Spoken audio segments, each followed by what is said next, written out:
अस्सलामुअलैकुम dear students. आज हम पढ़ेंगे मटेरियल टेस्टिंग, जिसका कोड है मैक 362। इसका हमने लास्ट टाइम पढ़ा था यूनिवर्सल टेस्टिंग मशीन पर किए जाने वाला एक टेस्ट, टेंसाइल टेस्ट।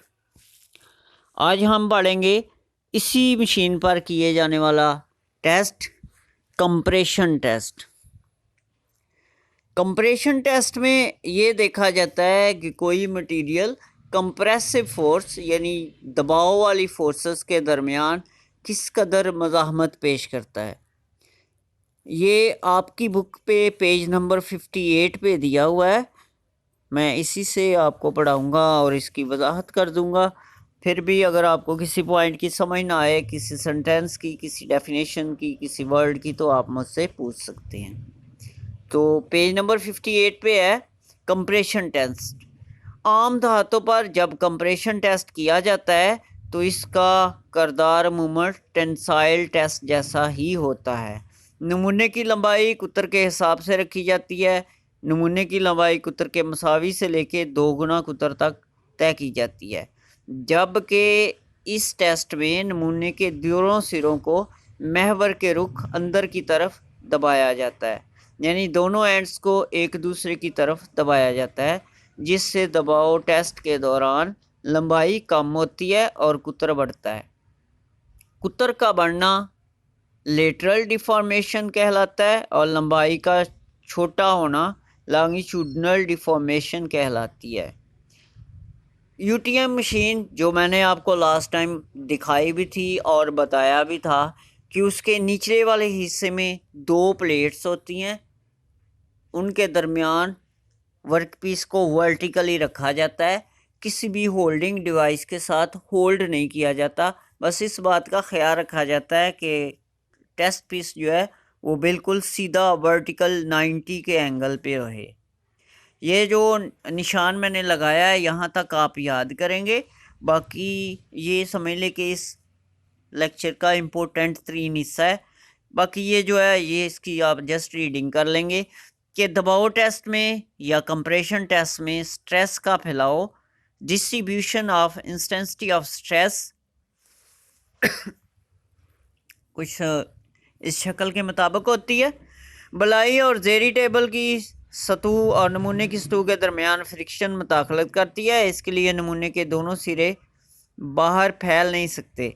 महवरी मरकज़ी महवर और इसके बतरीज फासलों पर मटेरियल ज़्यादा कंप्रेस होता है, इसलिए स्ट्रेस भी बतरीज बाहर को कम होती है।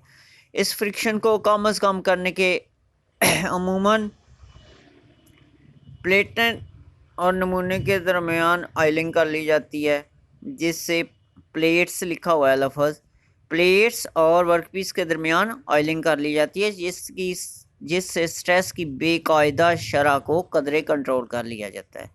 ये आगे बहुत ही इम्पोर्टेंट बात लिखी हुई है, इसको भी आप अंडरलाइन कर लें। ये अक्सर पेपर में MCQs में आ जाता है कि नमूने का इस तरह गैर मतवाज़न स्ट्रेसों की वजह से दरमियान से ज़्यादा फैलना बैरलिंग कहलाता है। यानी जब कंप्रेशन टेस्ट किया जाता है तो जो वर्क पीस होता है वो साइडों से तो बारीक रहता है, उसके सिरे बारीक रहते हैं, लेकिन दरमियान से वो मोटा हो जाता है, उसका डाया बढ़ जाता है। तो उस अमल को कहते हैं ब्रेलिंग। इसके बाद नेक्स्ट पेज पे आ जाएं, वहाँ पे इसके बारे में कुछ इम्पोर्टेंट बातें लिखी हुई हैं, वो ज़रा देखें। ये जो स्टार बने हुए हैं वहाँ से लेके टेक्टाइल धातें यानी नरम धातें, जिनको खींचने से वो लंबा हो जाती हैं, ज़्यादा फैलती हैं और ज़्यादा टफनेस का मुजाहरा करती हैं। नंबर 2, बुरबुरी यानी ब्रिटल धातें कम फैलती हैं। बुरबुरी उस चीज़ को कहते हैं जिसको हल्की सी ठोकर लगाएं तो वो छोटे छोटे टुकड़ों में तकसीम हो जाती है, ऐसे मटेरियल को बुरबुरा मटेरियल कहते हैं। तो बुरबुरी धातें कम फैलती हैं, स्ट्रेन कम देती हैं और जल्दी कंप्रेसिव फ्रैक्चर पर आ जाती हैं, यानी कि जल्दी वो टूट जाती हैं। बुरबुरी धातें अमूदी महवर के साथ 45 दर्जे पर फेल हो जाती हैं, नाकाम हो जाती हैं। बुरबुरी धातें 45 दर्जे पर इस तरह शेयर हो जाती हैं और कम टफनेस का मुजाहरा करती हैं। यहाँ तक आप याद करेंगे।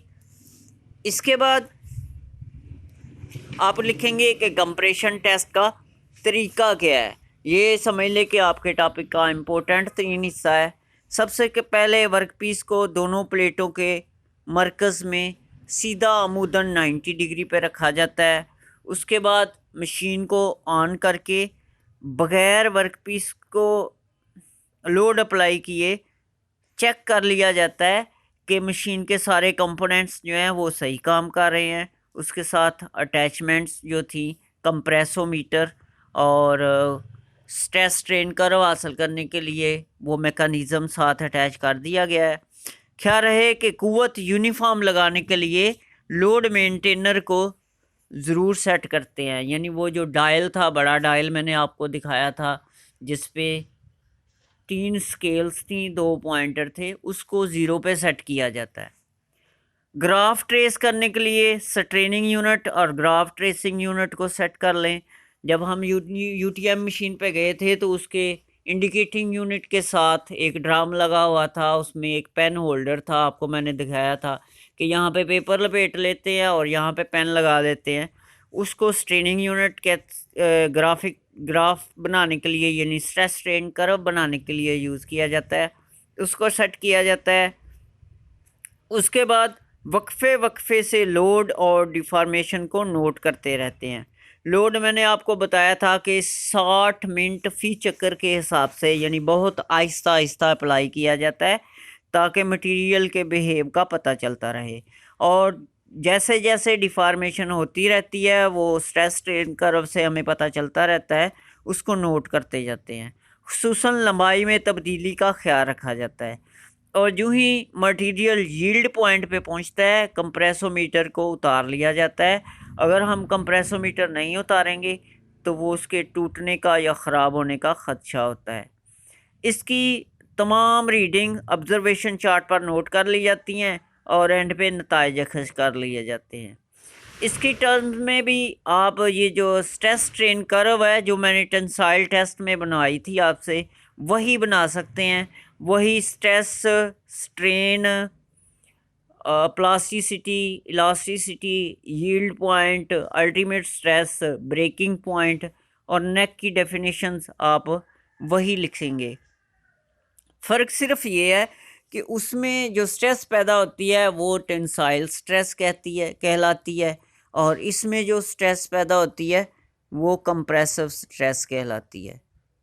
बाकी स्ट्रेस वही है कि force per unit area is called stress. Strain deformation जो है उस स्ट्रेस के ज़रिए असर जो डिफॉर्मेशन होता है उसको स्ट्रेन कहते हैं। अल्टीमेट स्ट्रेस की ज़्यादा से ज़्यादा मकदार को अल्टीमेट स्ट्रेस कहते हैं। ब्रेकिंग पॉइंट वो नुक्ता जहाँ से मटेरियल टूटता है उसे ब्रेकिंग पॉइंट कहते हैं। और उससे पहले नेक प्रोड्यूस होती है। नेक जब मटेरियल, याद रखना है, नेक जो होती है वो टेंसाइल स्ट्रेस टेस्ट में प्रोड्यूस होती है, इसमें नेक प्रोड्यूस नहीं होगी। इसमें मटेरियल दरमियान से मोटा होना शुरू हो जाएगा, उसकी लंबाई में कमी वाक़या होनी शुरू हो जाएगी। उसको क्या कहते हैं? ब्रेलिंग कहते हैं। ब्रेलिंग शुरू हो जाती है। उम्मीद है आपको इस टेस्ट की भी समझ आ गई होगी। मुश्किल नहीं है। क्या करना होता है फिर से रिवाइज कर देता हूँ। आपने मशीन को पहले चेक करना होता है। चेक करने के बाद उसके दोनों प्लेट्स जो नीचे वाली होती हैं उनके दरमियान वर्कपीस को वर्टिकली रख देना होता है। स्ट्रेस स्ट्रेन मेकानिज़म सेट करना होता है और मेकानिज़म सेट करने के बाद लोड की सिलेक्शन करते हैं मटेरियल की नौयत के मुताबिक। उसके बाद आहिस्ता आहिस्ता लोड अप्लाई करते हैं। यूँ ही मटेरियल कंप्रेस होना शुरू हो जाता है, उसकी शक्ल बिगड़ना शुरू हो जाती है तो कंप्रेसोमीटर उतार लिया जाता है। इसके बाद वर्कपीस की लंबाई में होने वाली कमी को माप के फार्मूले जो वही टेंसाइल टेस्ट में यूज़ होते हैं उन्हीं को यूज़ करके नताइज अखज़ कर लिए जाते हैं। उम्मीद है आपको समझ आ गई होगी। अगर नहीं समझ आई, कोई भी क्वेश्चन आपके जहन में हो तो आप मुझसे पूछ सकते हैं। मैं ऑनलाइन हूँ। थैंक यू, शुक्रिया, अल्लाह हाफिज़।